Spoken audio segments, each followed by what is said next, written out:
함께 은혜 나누실 하나님의 말씀은 창세기 17장 23절로 27절 말씀입니다. 이에 아브라함이 하나님이 자기에게 말씀하신 대로 이날에 그 아들 이스마엘과 집에서 태어난 모든 자와 돈으로 산 모든 자 곧 아브라함의 집 사람 중 모든 남자를 데려다가 그 포피를 베었으니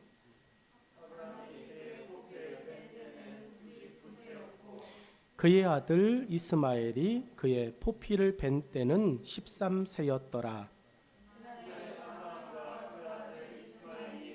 같이 읽겠습니다. 그 집은 모든 남자 곧 집에서 태어난 자와 돈으로 이방 사람에게서 사온 자가 다 그와 함께 할례를 받았더라. 아멘. 오늘 함께 읽은 본문의 말씀을 가지고 순종이라고 하는 제목으로 하나님의 말씀을 함께 듣도록 하겠습니다. 창세기의 말씀을 계속해서 조금씩 살펴보고 있는데 벌써 17장이 되었습니다. 한 번도 경험하지 못한 것을 해야 할 때가 살다 보면 생깁니다. 그러면 이렇게 말합니다. 못해.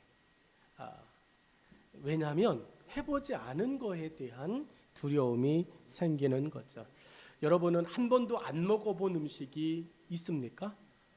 그렇죠. 다른 나라 가면 그 나라의 음식들 경험하기 되죠. 그때 한 번도 안 먹어본 음식을 겁없이 도전하는 사람이 있는가 하면 내가 굶고 말지 이렇게 하면서 안 먹는 분들이 계십니다. 동남아 대표 과일 중에 두리안이라고 하는 과일이 있습니다. 먹어보신 적 있나요? 네. 쉽게 도전하기는 어려운 과일이죠. 조금 향이 좀 달라서 쉽게 도전하지는 못하죠. 그런데 여러분 그것을 먹어보기만 하면 또 먹고 나면 맛있네 계속 기억이 나는 과일이기도 한 것이 두리안이라고 하는 것입니다. 먹어야 하거나 아니면 또 가보지 않은 곳을 가봐야 할 때 여러분 우리는 마음속에서 기대라고 하는 것이 생기기도 합니다. 어떤 것일까 궁금하기도 하죠. 그런데 걱정과 불안이 생기는 것도 어쩔 수 없는 일입니다. 오늘 예배를 드리며 여러분에게 임하실 하나님을 기대하시기를 주의 이름으로 축원합니다. 예배를 드리며 내가 경험하지 못한 하나님이 내게 다가오실 수 있어요. 우리가 알지 못하는 하나님이 우리에게 오셔서 우리에게 또한 말씀하실 수 있습니다. 불안해하지 마시고 두려워하지 마시고 그 하나님과 함께 즐거운 이 예배의 삶, 예배의 시간 되기를 주의 이름으로 축원합니다. 예배를 드리며 하나님의 말씀을 들으며 여러분이 뜻밖의 하나님의 음성을 접할 수도 있습니다. 내가 지금까지 계획해 놓은 모든 계획들이 오늘 어쩌면 바뀌질 수도 있습니다. 오늘 하나님이 멈추게 하실 수도 있습니다. 아니면 하나님께서 그것을 더 펼쳐 놓으실 수도 있습니다. 나랑은 다르지만 내 계획과는 다르지만 하나님의 뜻이 그렇다면 여러분 오늘 우리가 그 뜻 앞에 예라고 순종할 수 있는 시간 되어지기를 또한 축복합니다. 우리나라는 유교 사상이라고 하는 것이 붙잡고 있죠. 여전히 유교 사상을 신뢰하고 또 의지하고 갑니다. 예의가 없어라고 하는 말은 벌써 유교 사상이 있다는 이야기죠. 우리나라는 동방예의지국 유교 사상이 있는 어른을 보면 먼저 인사를 해야 돼라고 하는 것들이 다 유교 사상에서 나온 것입니다. 근데 그 유교 사상 중에서 하나가 신체 발부 수지 부모라고 하는 말이죠. 무슨 말인지 다 아시죠? 머리카락을 함부로 깎지 않습니다. 왜냐하면 부모님이 내게 주신 거니까. 우리 부모님이 내게 주신 것 하나도 소홀한 것이 없습니다. 이것이 신체 발부 수지 부모라고 하는 말입니다. 몸을 상하게 하는 것은 불효 중에 아주 심한 불효로 알았습니다. 머리에 상투를 자른다? 나를 죽여라. 이것이 개화기에 여러분 우리나라 사람들이 성인 남성들이 보여주었던 모습입니다. 근데 요즘은 머리 기르면 이야기해요. 단정하게 좀 해라. 미용실에 좀 갔다 와라. 머리 좀 자르고 와라. 이렇게 이야기하죠. 머리카락을 자르는 것이 죽는 것보다 더 치욕스럽게 여겼던 적이 우리에게도 있습니다. 여러분, 근데 본문에 하나님께서 우리 몸에 손을 대라라고 하는 것이 처음 등장해요. 어떤 모습에서 하나님은 손대지 말아라 이렇게 말씀하셨어요. 삼손이 나실인 되어졌을 때 하나님은 삼손에게 머리카락을 밀지 말며 라고 말하셨어요. 근데 오늘 창세기 17장에서 하나님은 아브라함에게 특별한 순종을 요구하십니다. 여러분, 오늘 우리의 삶 속에 아브라함에게 일어났던 이런 변화들이 얼마든지 일어날 수 있다는 것을 기대하고 또 기억하며 하나님 뜻대로, 하나님 인도하시는 대로 우리가 그냥 순종하며 살겠습니다 라고 고백하기를 바랍니다.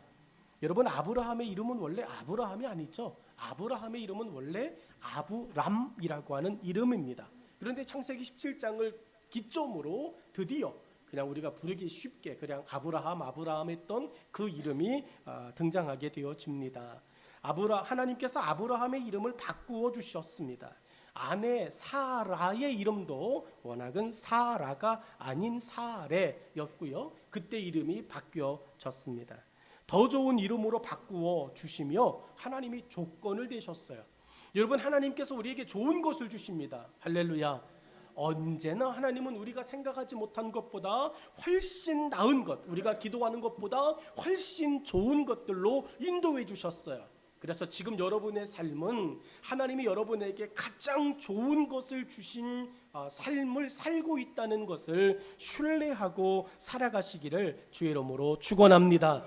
내 삶이 왜 이래? 라고 하는 것이 아니라 내가 기도하는 것보다 늘 더 좋은 것을 예비하시고 인도하시고 행하신 하나님이라면 지금 이 시간 여러분이 있는 이곳은 여러분에게 가장 하나님께서 좋은 곳으로 주신 최고의 시간을 보내고 있다라고 생각하시면 됩니다.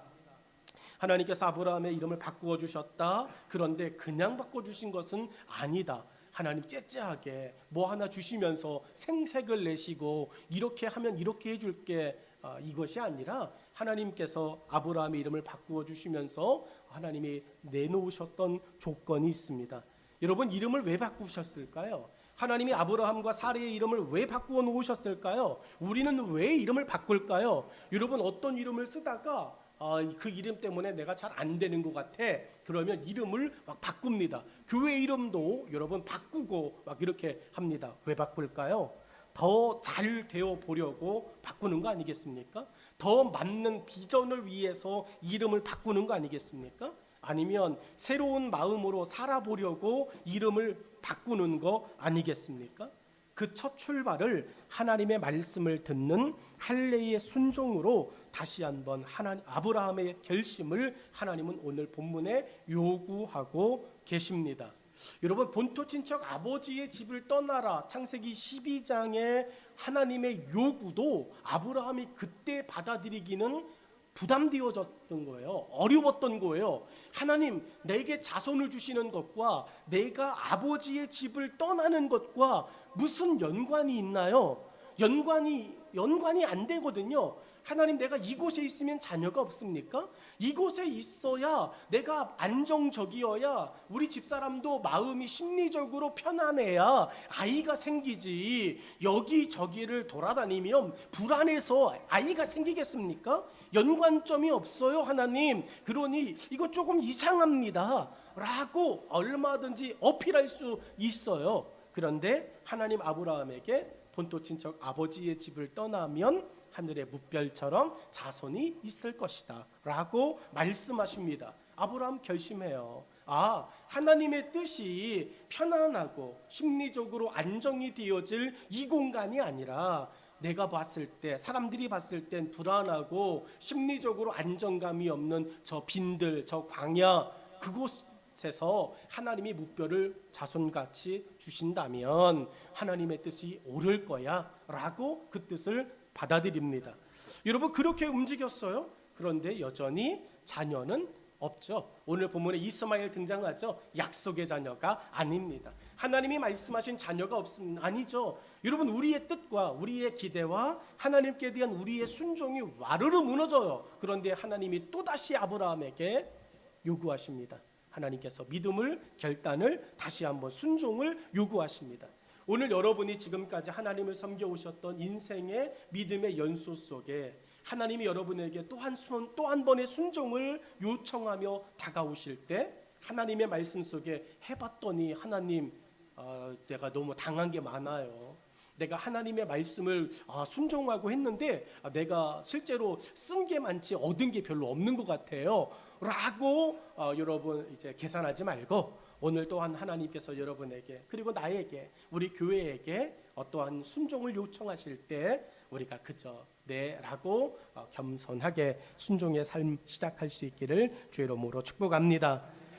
우리에게 새로운 그리스도인의 삶을 위해 각자에게 하나님은 요구해 오실 거예요. 저는 말씀을 창세기 17장의 말씀을 묵상하면서 하나님, 이 말씀으로 오늘 우리에게 무엇을 원하실까요? 하나님의 요구가 들려올 때 하나님, 내가 아니요 라고 말하지 않고 우리 지체들이 아니요 라고 말하지 않고 우리가 생각했던 것, 우리가 계획했던 것 그것 다 내려놓고 하나님 그렇게 말씀해 오시면 네 라고 이야기하고 잡은 것이 없지만 말씀에 의지하여 네 라고 이야기할 수 있는 그 순종의 믿음이 되어지도록 하나님 마음을 좀 만져주십시오. 하나님께서 또 간섭해 주십시오 라고 기도하는 마음으로 이 말씀을 준비했고 여러분 함께 은혜를 나누고자 하는 것입니다.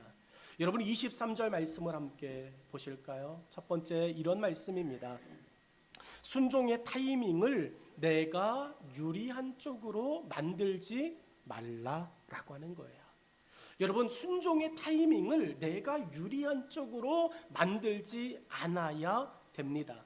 하나님이 아브라함에게 요청하고 아브라함에게 다가오신 것은 순종의 타이밍, 언제 순종해야 할까? 내가 유리할 때, 내가 하고 싶을 때, 이게 아니라 하나님은 그게 아니야 라고 이야기하시죠. 23절 말씀입니다.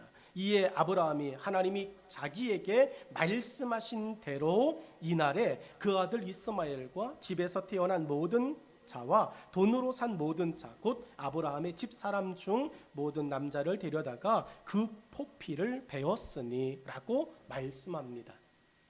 여러분 23절의 말씀을 다시 한번 묵상해 보십시오. 다시 한번 여러분 들여다보십시오. 그리고 아브라함과 하나님 둘이 서 있는 모습을 이렇게 보시면 됩니다. 아브라함과 하나님이 대화합니다. 포피를 베어라. 그런데 아브라함이 머뭇머뭇거리지 않습니다. 순종의 정확한 의미가 무엇일까요? 순종. 국어사전에서는 순종이라고 하는 말을 다른 사람, 특히 윗사람의 말이나 의견 따위에 순순히 따름이라고 정의해 놓았습니다. 국어사전에서 순종이라고 하는 것, 여러분 이 순종이라고 하는 말을 윗사람의 그냥 다른 말 거두절미하고 나보다 위에 있는 사람들의 말에 의견 따위를 내비치지 말고 내가 이런 생각, 내 생각은 이렇습니다. 이런 거, 내 의견은 이렇습니다. 말하지 않고 그냥 순순히 따르는 것, 이게 순종이래요. 국어사전에서 그렇게 그냥 정의해 놓았습니다. 오베이라고 하는 말, 복종, 오베이던스라고 하는 복종이라고 하는 이 단어 뜻이 잘 비춰줍니다. 하나님은 우리에게 순종하기를 원하십니다. 더 나아가 하나님은 우리에게 복종하기를 원하십니다. 공산국가인가요? 그냥 무조건 하라고 그러면 해야 되나요? 우리 하나님의 절대적 주권을 인정하잖아요. 하나님의 주권이 살아있는 한 우리는 가라 하면 가고 오라 하면 오는 입장이잖아요. 여러분 이것이 순종입니다. 아브라함에게 하나님께서 말씀하시고 있습니다. 포피를 베어라. 여러분 아브라함의 입장에서는 한 번도 경험한 적이 없어요. 자기 조상들조차도 경험한 적이 없습니다. 역사에 이런 일은 등장하지 않습니다. 왜 나에게 이러십니까? 왜 나에게 한 번도 하지 못하고 경험해보지 못한 어떤 일이 벌어질지도 모르는 이 일을 하나님 왜 내게 말씀하십니까? 자초지정을 이야기하시고 납득이 가게 설명하시고 내가 이해가 되어질 때까지 말씀하십시오. 이해를 구합니다 라고 이야기하며 하나님 순종은 하지만 내가 이해될 때 하겠습니다 라고 말하지 않는다 라고 하는 것입니다. 이 정의를 보면서 순종이라고 하는 이 낱말의 이 단어의 정의를 보면서 제 마음에 불편함이 생겼어요. 좀 불편한 일이 찾아왔습니다. 순순히 따름이라고 하는 부분이에요. 여러분, 이건 저만의 불편함이 아니라 여러분의 불편함 아닙니까? 교회를 섬기면서 이거 이렇게 하세요 라고 이야기하면 여러분 왜 그렇게 해야 되는데요? 라고 생각이 되어지죠. 영적인 또 신앙적인 일 가운데 그렇게 어떠한 것들이 이제 부탁이 되어지거나 요구가 되어졌을 때 왜요? 라고 하는 말이 우리에게 생깁니다. 그리고 어떤 경우는 심지어 심한 경우는 그러든지 말든지 이렇게 되어집니다. 목사님이 말하신 건 그냥 목사님이 말하신 거야 라고 넘어갈 때가 있습니다. 여러분, 이것이 과연 하나님께서 아브라함에게 보여주고 계시는 아브라함이 하나님께 보인 순종의 모습과 얼마나 관련이 되어질까요? 여러분, 순순히 따름이라고 하는 이 모습을 보며 순종의 타이밍을 내가 유리한 쪽으로 만들지 않아야 된다라고 하는 23절의 말씀을 함께 나누면서 여러분, 나의 주권과 생각이 무시되어야 하나라고 하는 생각이 드는 것, 이것을 우리는 부인할 수가 없을 거예요. 그리고 상당히 많은 부분 우리는 이 부분에서 힘들어했을 것입니다. 또 고민을 해봤을 것입니다. 본문에서도 아브라함은 하나님이 말씀하신 대로 그냥 순순히 따르고 있습니다. 23절을 묵상하면서 나와 아브라함이 다른 것이 무엇인가 봤더니 나는 이유를, 나는 설득을, 나는 하나님 내가 이해를, 이것을 이야기할 때 아브라함은 그런 것들이 내가 생각했던 그런 단어들이 등장하지 않는다는 거였어요. 하나님의 말씀에 대하여 자기가 원하는 시간과 날짜, 사람들을 하나님께 의견을 제시하지 않습니다.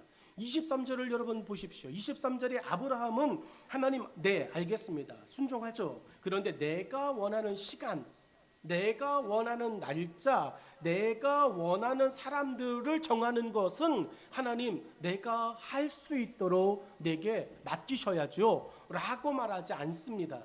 여러분, 무기력하고 소극적인 아브라함의 모습처럼 보여요. 여러분이 그렇게 착각할 수 있다는 거죠. 교회에서 영적 리더십에 의해서 교회에서 맡겨진 일을 감당하며 내 의견은 없는 거야?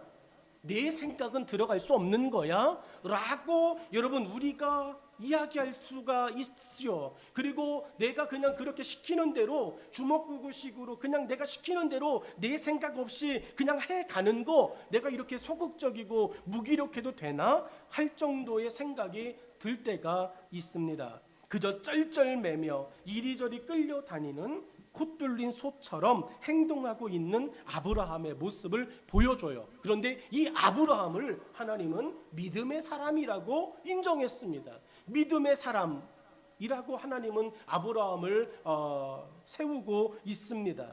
사단은 무기력하게 보이는 우리에게 다가와서 유혹의 한마디를 던집니다.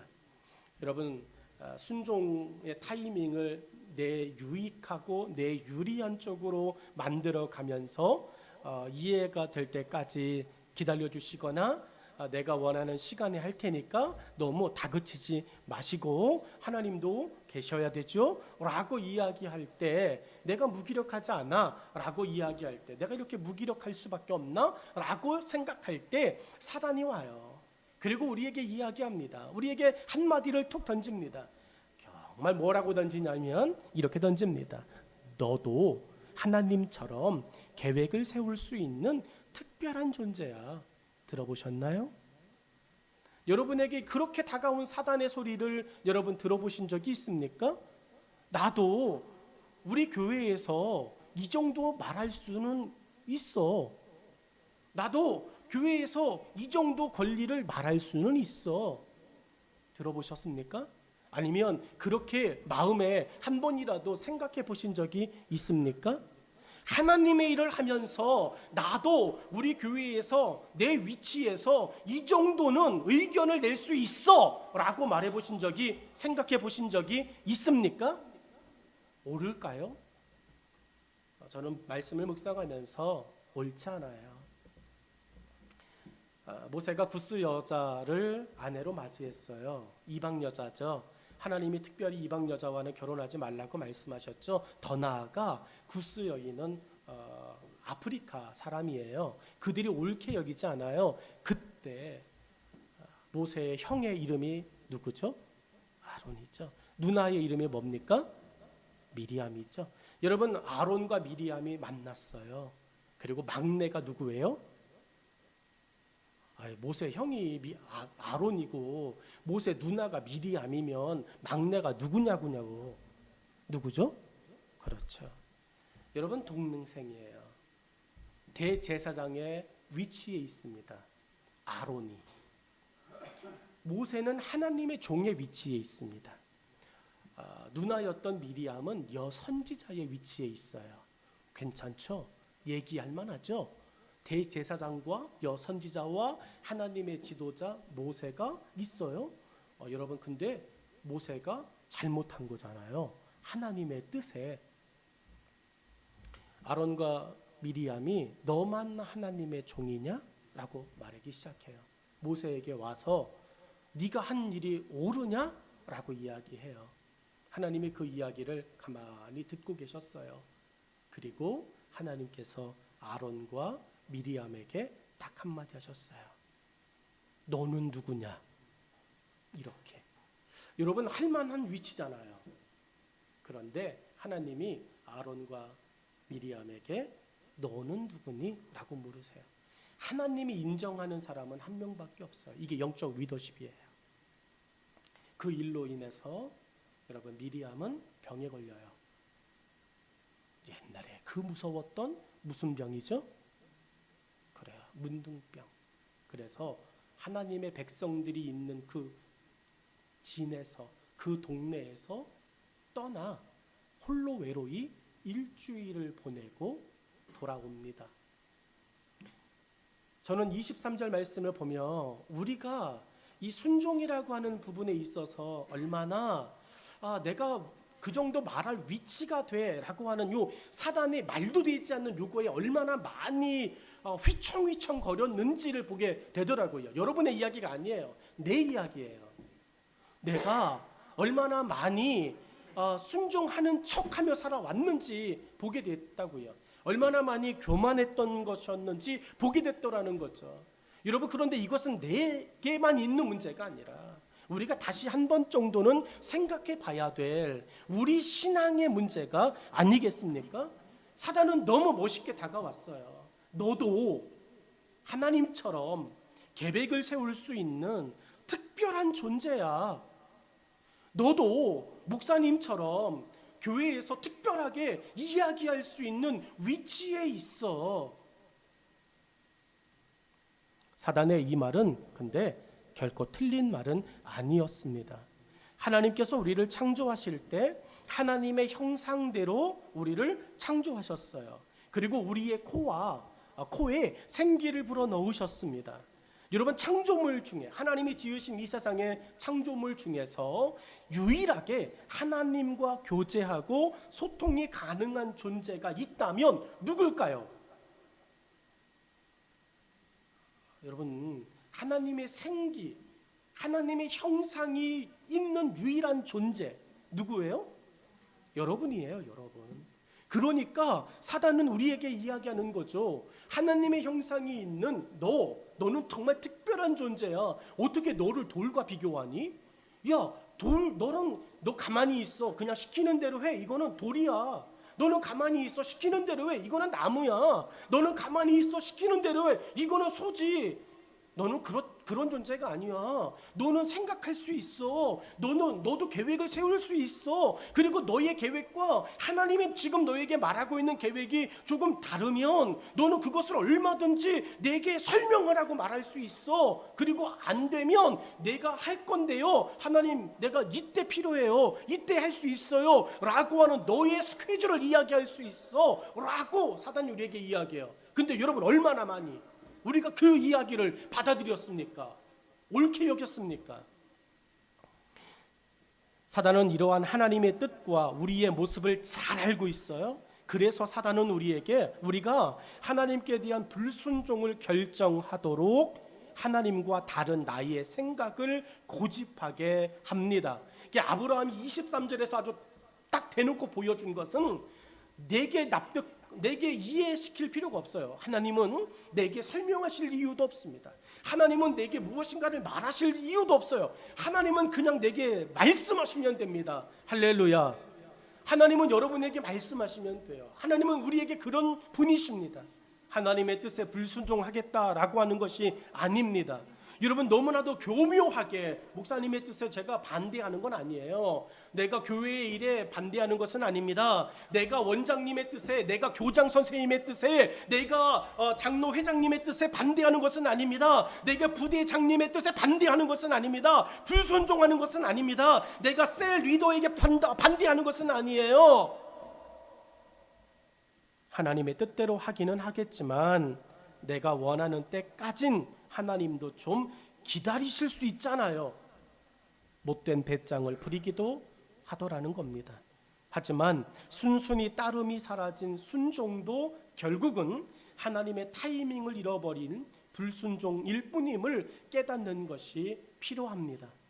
여러분, 우리는 순종하는 척하며 상당히 많은 하나님의 일에 걸림돌이 되었었던 것을 기억해야 됩니다. 아브라함은 23절에서 어떤 타이밍을 우리에게 보여주고 있습니까? 23절 말씀을 다시 한번 보십시오. 이에 아브라함이 하나님이 자기에게 말씀하신 대로 이날에 그 아들 이스마엘과 집에서 태어난 모든 자와 돈으로 산 모든 자, 곧 아브라함의 집사람 중 모든 남자를 데려다가 그 포피를 베었어요 라고 말합니다. 아브라함이 하는 행동의 첫 말이 뭐죠? 23절에 첫 마디가 뭡니까? 이에라고 하는 말이에요. 그리고 이날에라고 하는 말입니다. 이에, 이날에 하나님의 말씀이 들려졌습니다. 그날에 아브라함이 하나님의 뜻대로 했어요. 이 말은 하나님의 말씀 그대로라고 하는 의미입니다. 아브라함은 하나님의 말씀에 순순히 따름을 결정한 것입니다. 그리고 하나님의 말씀대로 자기 집에서부터 자기와 연관된 모든 사람에게까지 하나님의 말씀 그대로 순종의 영역을 넓혀 간 것이에요. 하나님은 아브라함에게 포피를 베어라, 네 이름을 바꿔줄게. 그런데 이것은 영원한 약속이 될 거야, 모든 남자에게. 여러분, 자기도 경험해보지 못했어요. 그런데 다른 사람에게까지 그 경험하지 못한 일을 하자고 이야기하는 거예요. 아브라함이 순종하지 않으면 다른 사람은 볼 필요가 없는 거예요. 여러분, 오늘 우리가 하나님께 대하여 내 주님 내가 순종할게요 라고 말하고 나가지 않으면 다른 사람조차도 그 일을 하지 못해요. 그래서 우리가 왜 걸림돌이 되었냐고 이야기하냐면, 여러분, 우리가 이해시켜 주세요 라고 말한 그때 다른 사람은 순종하려고 했거든요. 다른 사람은 네 라고 말하려고 했거든요. 그런데 내가 이해시켜 주세요 라고 하는 말 한마디 던진 것 때문에 그 일이 멈추었었어요. 그게 불순종이었다라고 하는 이야기입니다. 아브라함은 순종의 지경을 넓히는 성경적 원리를 23절에서 보여주고 있어요. 내가 먼저 순종하면 다른 사람도 순종한다는 것입니다. 한번 따라서 하시죠. 내가 먼저 순종하면 다른 사람도 순종한다. 근데 우리는 거꾸로 이야기하죠. 당신이 순종하면 내가 할게 이야기해요. 여러분, 이건 맞지 않는 거죠. 내가 먼저 순종하면 다른 사람도 순종합니다. 제가 말씀을 준비하며 하나님이 주목사, 네가 먼저 순종하면 다른 사람도 순종해 라고 알려주셨어요. 맞습니다. 제가 먼저 기도하면 여러분도 기도할 거예요. 제가 먼저 성경을 붙잡으면 여러분도 성경을 붙잡을 것입니다. 제가 먼저 예배에 깨어 있으면 여러분도 예배에 깨어 있을 거예요. 제가 먼저 교회의 일에 충성하면 여러분도 교회의 일에 충성할 것입니다. 여러분, 그런데 얼마나 많이 제가 이것을 거꾸로 순종하세요 라고 이야기하며 아브라함과는 전혀 다른 모습의 삶을 살았는가 깨닫게 되었어요. 여러분, 예수님은 제자들에게 이렇게 말하셨습니다. 가서 이와 같이 하라고 말씀하셨어요. 가서 이와 같이. 여러분, 이와 같이라는 말은 뭐예요? 예수님이 제자들에게 먼저 하셨다는 이야기예요. 예수님이 먼저 하나님께 순종하셨다라고 하는 것입니다. 순종의 타이밍을 내가 유리한 쪽으로 만든 후 순종하는 것은 순종하는 것이 아닙니다. 빈들에서 5천 명을 먹여야 되는 일이 벌어졌어요. 예수님이 설교를 말씀을 너무 은혜롭게, 아니 그거랑 상관없이 그곳에 있는 사람들이 그 말씀을 정말 들어야 되기 때문에 예수님께서 말씀을 전하셨습니다. 해가 뉘엿뉘엿 지어 갑니다. 그들이 충분히 이제 알아들었어요. 그곳에 있던 사람들이 충분히 하나님의 말씀을 받아들였습니다. 그곳에 있던 사람들을 그냥 베드로의 설교 그대로 이야기하면 어찌할까? 오호, 내가 어찌할까? 곤고한 자로다. 그들이 그곳에서 다 예수님의 말씀을 듣고 믿음을 선포하며 고백하는 사람들이 되어졌습니다. 말씀이 정리가 되어졌어요. 예수님이 그들에게 먹을 것을 주라고 제자들에게 이야기합니다. 여러분, 예수님께서 제자들에게 너희가 먹을 것을 주어라 라고 이야기해요. 여러분, 순종을 요구하셔요. 베드로 그리고 그곳에 있던 다른 제자들에게 예수님께서 순종을 요구하십니다. 근데 빌립과 함께 있던 제자의 고백이 뭔지 아십니까? 저들을 먹이려면 200데나리온이 필요합니다. 순종을 할 수 있어요. 단 내게 얼마가 있으면. 이게 우리의 모습 아닌가요? 순종 안 하겠다는 말이 아니라니까요. 제자들은 교묘하게 예수님께 내가 순종하기 위한 이유들이 있어요. 원인과 조건이 있습니다. 돈만 있으면 할 수 있습니다 라고 순종을 자기에게 유리한 쪽으로 만드는 거예요. 하지만 아브라함은 한 번도 경험한 적이 없는 할례를 앞에 두고 하나님께 한 번도 해본 적이 없는 부당한 요구라고 자기 생각을 말하지 않습니다. 여러분, 200데나리온이 없어요. 하고 싶어요, 주님. 근데 200데나리온이 없지만 예수님 말씀하신 대로 한번 해볼게요 라고 말하면 그 뒤에 도시락이 등장해도 되잖아요. 어차피 등장할 도시락, 여러분 말을 바꾸어서 네 주님 알겠습니다 그렇게 하고 200데나리온이 필요합니다. 돈이 있어도 살 수가 없습니다. 여러분 이렇게 말하기 전에 네 주님 해볼게요 라고 말하고 소년의 도시락이 등장하면 여러분 제자들이 예수님의 말씀에 순종한 일이 되어져요. 그런데 그렇지 못한 일이 벌어졌습니다. 아브라함은 여기까지 인도하신 하나님께서 언제나 나에게 최고의 것으로 베푸심을 믿고 순순히 말씀대로 순종한 것입니다. 23절의 말씀을 기억하십시오. 순종 안 하는 게 아닙니다. 순종합니다. 그런데 내게 유리한 타이밍을 잡아 순종하려고 하는 것이 우리에게 있었어요. 이것은 순종이 아니다라고 하는 겁니다. 여러분 24절로 25절에 아브라함은 그러면서 이 하나를 더 우리에게 보여줘요. 그게 뭐냐면 내가 처한 환경 때문에 순종의 삶에서 뭐 되려는 마음을 멈춰라? 예외되려고 하는 마음을 멈추라는 거예요. 아브라함이 24절 25절에 보여지는 이야기는 이겁니다. 아브라함이 그의 포피를 벤 때는 99세였고 그의 아들 이스마엘이 그의 포피를 벤 때는 13세였더라 라고 이야기합니다. 여러분, 내가 처한 환경, 아브라함이 처한 환경이 뭡니까? 99세예요. 여러분, 99세 된 할아버지, 그 할아버지 처한 환경, 그 연세에 수술하면 좋은 의료 시스템이 있는 것도 아닌데 생사를 자르면 여러분 염증이 나고 폐혈증 나고 죽으면 어떡하지? 내가 처한 환경, 그러니까 나는 나이가 많으니까 나는 뒤로 빠지고, 야 나는 소용이 없어, 젊은 네가 해야 돼, 이렇게 예배드리려는 마음을 멈추라는 이야기예요. 여러분, 우리는 하나님 앞에 가기 전까지 영원한 청년 정신으로 복음의 앞에 서기를 주의 이름으로 축원합니다. 여러분, 우리는 할 수 있어요. 청년 정신으로 내가 여러분 무엇이라도 주님의 복음을 위해서 할 수 있다. 예배드리려고 하는 생각, 내가 처한 환경, 내가 처한 건강, 내가 처한 일들 때문에 하나님 앞에 순종하는 것에서 예배드리려고 하는 마음을 갖는 순간, 여러분 그것은 순종이 아닙니다.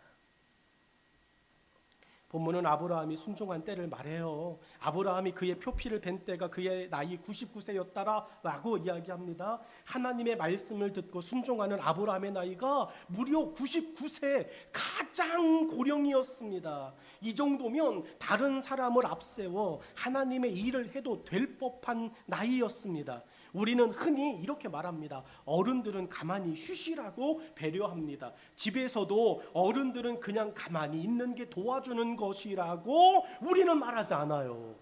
그런데 누가 스스로 그렇게 생각하세요?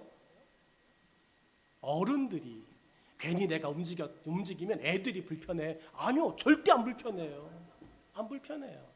어른들 스스로가 생각하시는 거예요. 내가 움직이면 내가 도와주는 게 아니야. 그냥 가만히 있는 게 도와주는 거야. 근데 교회도 똑같아요. 신앙생활 오래 했다는 묵은 직분자들이 교회 안에서 내가 움직이면 젊은 장로가 불편해. 절대 불편해 하잖아요. 연세 드신 권사님 움직이면 절대, 원로 목사님 절대, 목사님이 움직이면 다른 집사님들이 불편해. 절대 불편하지 않습니다. 근데 이게 오늘 아브라함이 보여주고 있는 99세 속에 숨겨진 하나님의 마음이었어요. 여러분, 가만히 계시는 것이 도와주는 것일 수도 있겠죠. 그러나 이러한 생각이 본문의 아브라함의 행동에서 무엇을 교훈으로 마음에 우리에게 담을 수 있게 하나요? 아브라함은 하나님의 말씀을 듣는 일에 여전히 뜨거운 열정이 있다는 것을 이야기하고 싶은 거예요. 내가 99세야. 그런데 지금도 하나님이 내게 말씀하면 나는 두말하지 않아. 네 라고 말할 거야 라고 아브라함이 그 나이에 당신의 열정을 하나님께 보여줍니다. 본인의 나이와 신체적인 한계가 하나님의 말씀을 행함에 있어서 걸림돌이 되지 않게 날마다 속사람을 키워간 것이 아브라함이 가지고 있는 믿음의 모습이에요. 사람의 연수가 정해져 있습니다. 다윗은 시편 90편 10절에 우리의 연수가 70이요 강건하면 80이라도 그 연수의 자랑은 수고와 슬픔뿐이고 신속히 간다라고 말하고 있어요. 여러분, 우리의 몸의 나이는 정해져 있어요. 그런데 그 정해져 있는 인간의 연수 속에 우리가 하나님 앞에 서는 날까지 나는 하나님의 말씀에 절대 순종할 것입니다. 내가 나이가 많다는 것 때문에, 내가 조금 몸이 피곤하다는 것 때문에, 불편하다는 것 때문에, 내 삶이 어렵다는 것 때문에 내가 하나님의 뜻에, 하나님의 말씀에 예외되려고 하는 생각을 갖지 않게 해주세요 라고 저와 여러분이 다시 한번 여러분 마음의 믿음을 불태울 수 있기를 주의 이름으로 축원합니다. 85살 갈렙은 외쳤습니다. 여호수아 동생, 내가 몇 살인지 알지? 형님 나이 85세잖아요. 야, 그런데 네가 보기에 나 아직도 팔굽혀펴기 할 수 있겠지? 네가 봤을 때 아직 나 칼 들고 싸울 수 있겠지? 형님 정신 차리세요. 다 늙어서 주책이죠. 여러분, 갈렙이 이야기해요. 여러분, 그렇습니다. 다른 사람이 봤을 때 갈렙이 칼 들기 불편할 수 있어요. 오히려 가만히 있는 게 도와주는 거일 수 있어요. 그런데 갈렙이 외칩니다. 이 산지를 내게 주시옵소서. 내가 그날에 여호와께 말씀한 대로 이 땅을 내가 개척하리이다 이야기해요. 갈렙이 그 말 때문에 에브라임 산지가 여러분 지금도 이스라엘의 소유가 되어졌어요. 하나님의 말씀에 지금 우리가 처한 환경에서 지금은 어려우니까 다음에 할게요. 지금은 어려우니까 다음 좋아졌을 때 참여할게요.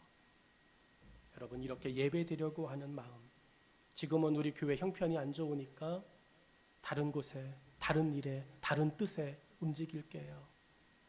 그렇게 예배드리려고 하는 마음 멈추지 않으면 여러분 그것은 오늘 아브라함이 우리에게 교훈하고 있는 99세의 그 모습에서 배제되어지는 겁니다. 아브라함의 나이와 함께 아들인 이스마엘의 나이도 언급되어져요. 99세의 아버지가 솔선수범을 보입니다. 13살밖에 안 된 이스마엘이 가만히 있겠어요? 99세인 아버지가 하나님의 말씀에 순종하니까 13살인 이스마엘은 자연스럽게 순종하는 거예요. 여러분 주인인 아브라함이 솔선수범하는데 하인들이 그거는 당신 일이고 나는 하나님을 몰라요. 우리와 하나님은 상관이 없어요. 하나님의 말씀이니 순종할 수 없다. 순종할 필요 없다라고 말할 수 있겠습니까? 주인인 아브라함이 순종하는 그 모습을 보며 아무 상관없는 하인들조차도 일렬로 줄 서서 있는 것입니다.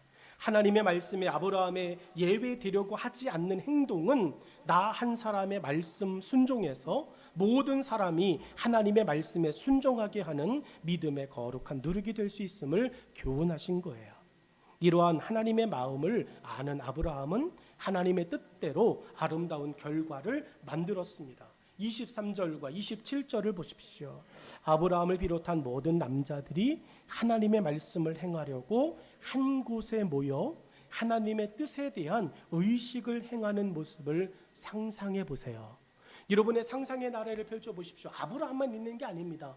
13살밖에 안 된 이스마엘도 있어요. 그 집에 있는 모든 사람들이 그곳에 있습니다. 여러분 왜 그곳에 다 모여 있어요? 하나님의 뜻에 순종하기 위해서.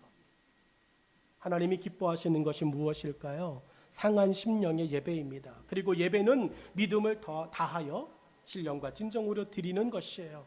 이러한 예배자들을 또한 하나님은 찾으십니다. 그런데 이러한 예배보다 더 하나님께 기뻐하시는 것이 무엇일까요? 예배 드리는 것보다 더 하나님이 기뻐하시는 것이 무엇이겠어요? 사무엘 선지자는 사울 왕에게 이렇게 충고했습니다. 왕이여, 하나님의 목소리를 청종하는 것이 그 어떤 예배보다 중요하고 귀합니다. 순종이 제사보다 낫습니다. 여러분 우리 하나님 앞에 순종하는 사람이 되기를 주의 이름으로 축원합니다. 순종은 하나님의 말씀을 듣고 그대로 행동하는 것입니다. 아브라함은 하나님의 약속을 듣고 비웃었어요. 그러나 할례를 행함으로 순종을 행동으로 보였습니다. 오늘 우리가 하나님께 보여드릴 할례가 있다면 뭘까요? 오늘 여러분이 하나님께 보여드릴 할례가 있다면 어떤 것일까요? 하나님의 몸된 교회를 위해 기도하고 찾으시는 한 사람을 같이 찾아 하나님이 내 집이라 부르는 교회에서 하나님의 은혜를 함께 즐기는 일인 줄로 믿습니다. 코로나 때문에 더워서 아는 사람이 없어서라고 하는 핑계와 이유로 멈추기에는 우리가 해야 할 순종의 가치가 너무 크다라는 것이에요. 99세의 아브라함이 행하기에는 우습게 보인 할례를 아무 말 없이 순종한 아브라함처럼 이제 9월이 되었습니다. 교회 안에 전도 물품들도 많이 준비가 되어 있습니다. 여러분 이제 일주일에 하루만이라도 여러분 100장의 물티슈를 가지고 내가 일주일에 이 100장은 나누어 주리라. 복음을 위해서 100장을 일주일 동안은 하리라. 여러분 100장 일주일 동안 하면 하루에 15장꼴 되더라고요. 15장 지나가는 사람에게 주는 거 10분이면 끝날 수도 있습니다.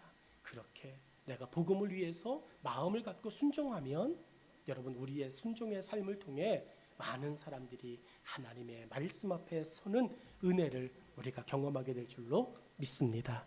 기도하겠습니다.